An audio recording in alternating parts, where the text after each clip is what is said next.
So Hercules Bees here on April 12th, and we're checking out Hive, 2-foot Hive number 14. These bees, I've removed the front bar, which is a front bar with a cleat to give myself some working room here. And a week ago I checked that these bees were on 6 brood comb. So knowing that, I'm going to go through a quick routine inspection and kind of call out what I see as I see it.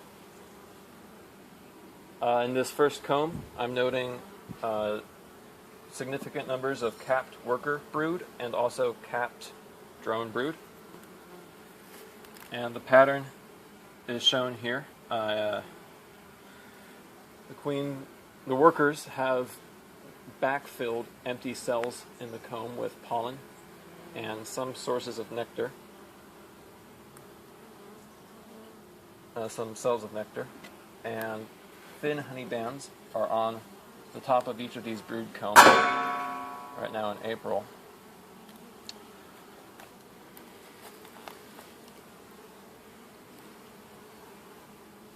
Again, there is a new comb on the bottom. On the camera's left would be the rounded, more bigger drone comb, and on the front would be worker comb. We can see. Would the cameraman come in? Alright, so we can see new bees hatching out of this comb. This bee right here, which is quite lighter in color, is a recently hatched out bee.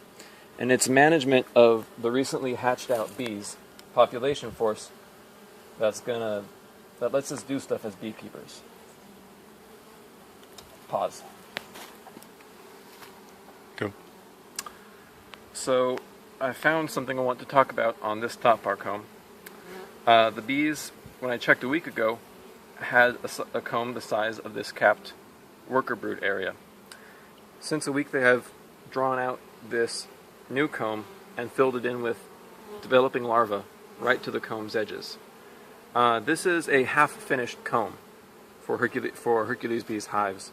It's still very weak moving around because it's only attached to the top bar by this thin few cells of comb.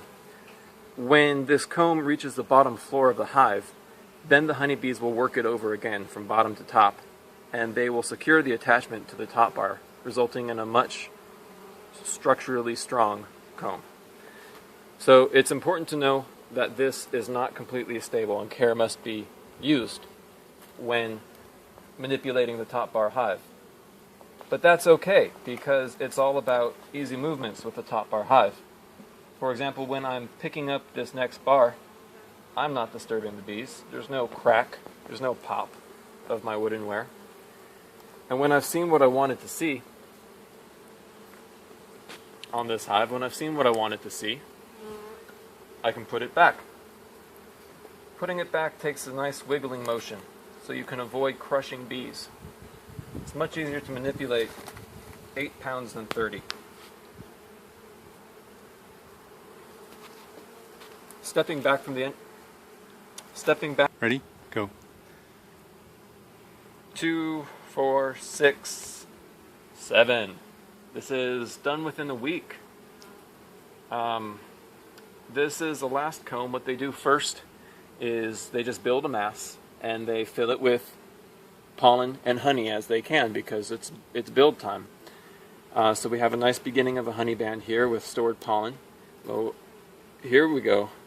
Here's a queen I have from 2013, and she's inspecting this new comb too. She's just as curious as the rest. What is that again? And I see that towards the bottom, she's already laying fresh eggs. So they will plan to turn this into a brood comb and enlarge the nest.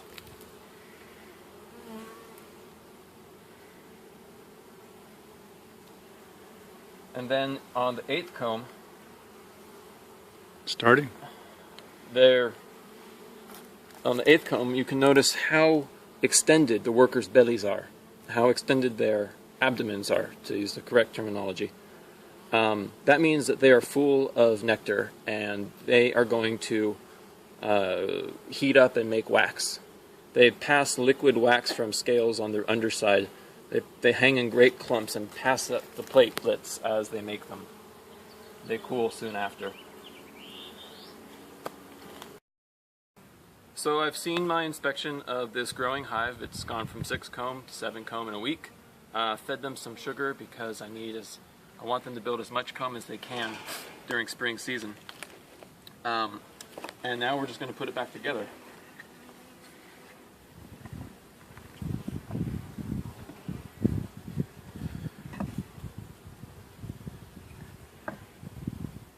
I use a blank one on the back. So I have my front cleat here.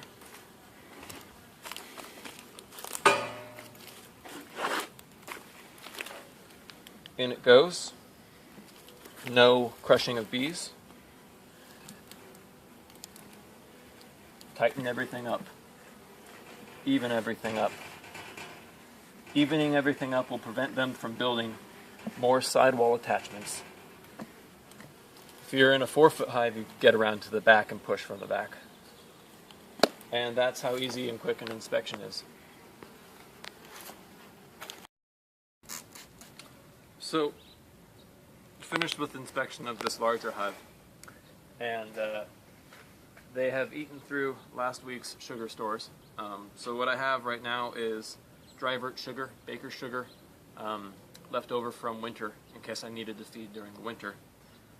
And they can take this kind of sugar dry, but just to get them interested in it, spray some water to get them interested in it.